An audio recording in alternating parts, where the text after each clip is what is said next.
अध्यापक L1 में विवादित क्वेश्चन। इस वीडियो में हम L1 में जो विवादित क्वेश्चन है उनके बारे में देखने वाले हैं और अधीनस्थ बोर्ड उनके क्या आंसर मान सकता है वह भी बताने वाले हैं और इन डिलीट क्वेश्चन से या गलत होते हैं तो इनसे कट ऑफ पर क्या प्रभाव पड़ेगा। यह बिसलदेव रासो किण बात्रो काव्य है।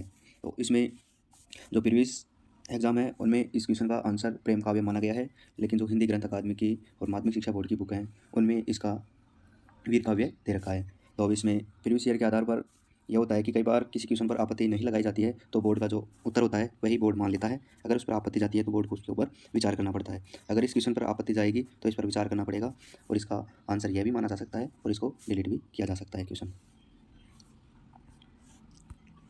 नेक्स्ट है कि कुछ प्राथमिक विद्यालय में कुल 130 विद्यार्थी नामांकित हैं, तब सरकार द्वारा उस विद्यालय में कितने अध्यापक के स्वीकृत पद होंगे। तो एक उच्च प्राथमिक विद्यालय की बात की गई है इसमें। तो इसमें आप सभी को पता है कि उच्च प्राथमिक विद्यालय में 35 पर एक शिक्षक होता है, लेकिन 105 पर एक वरिष्ठ शिक्षक आता है। तो 5 पर एक वरिष्ठ शिक्षक आता है, तो इस हिसाब से इस क्वेश्चन का आंसर बोर्ड के द्वारा 5 माना जाएगा। नेक्स्ट है, इनमें से कौन सा कागज़ प्लेनल बोर्ड के पीछे चिपका रहता है। तो प्लेनल बोर्ड के पीछे कौन सा कागज़ चिपका रहता है, तो इसमें कई कोचिंग वाले इसमें सोप्टा कागज़ भी बता रहे हैं, लेकिन इसका आंसर जहाँ तक होगा रैगमाल माना जाएगा बोर्ड की ऑफिशियल आंसर की में। जिन्होंने रेगुलर स्पेशल से डिप्लोमा किया होगा या फिर सामान्य से किया होगा तो उन्होंने अपने कॉलेजों में देखा भी होगा प्लेनल बोर्ड, उसमें जो कागज़ होता था वह खुरदरा सा कागज़ होता था, तो वह रैगमाल ही होता था। तो इसका आंसर बोर्ड के द्वारा रैगमाल माना जाएगा। वैसे इस क्वेश्चन को सोप्टा कागज़ भी बता रहे हैं, लेकिन इसका जहाँ तक बोर्ड या तो इसका रैगमाल मानेगा या इसको फिर डिलीट करना पड़ेगा अगर विवादित होता है।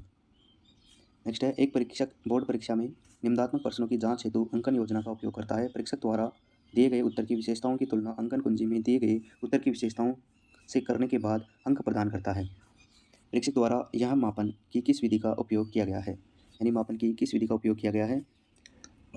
तो अगर इसको वर्तमान संदर्भ में पूछा गया होगा इस क्वेश्चन को, जब तो इसका आंसर ग्रेडिंग विधि होगा कि वर्तमान में जो मूल्यांकन की विधि चल रही है वह ग्रेडिंग विधि चल रही है, तो इस हिसाब से। लेकिन इसमें तीनों ही जवाब दिए जा रहे हैं, प्रतिशत विधि भी दी जा रही है और रेटिंग विधि भी दी जा रही है, लेकिन इसका आंसर जहाँ तक होगा ग्रेडिंग विधि होना चाहिए। और बाकी बोर्ड इसको देखो क्या मानता है बोर्ड। ये शिक्षण विधि की क्वेश्चन है, इस पर कुछ आपत्ति भी नहीं लगा सकती, इस पर ज़्यादा ऑथेंटिक जानकारी भी नहीं होती है इनकी, यह व्यवहारिक क्वेश्चन होते हैं। नेक्स्ट है, विद्यालय पाठ्यक्रम के विषयों के शिक्षण एवं अधिगम में खोज उपागम के उपयोग को लोकप्रिय बनाने का श्रेय किसको जाता है। तो आप सभी को पता होगा कि जो खोज उपागम है, खोज विधि, यह तो दी आर्मस्ट्रांग ने दी थी, ये तो आप सभी को पता होगा, लेकिन इसको लोकप्रिय बनाने में इसमें कई ऐसे बोल रहे हैं कि इसको लोकप्रिय जेरोम ब्रुनर ने बनाया था, लेकिन यह विधि तो आर्मस्ट्रांग की है। तो देखो बोर्ड इसको किस संदर्भ में पूछा गया है तो उस हिसाब से इसका जवाब माना जाएगा।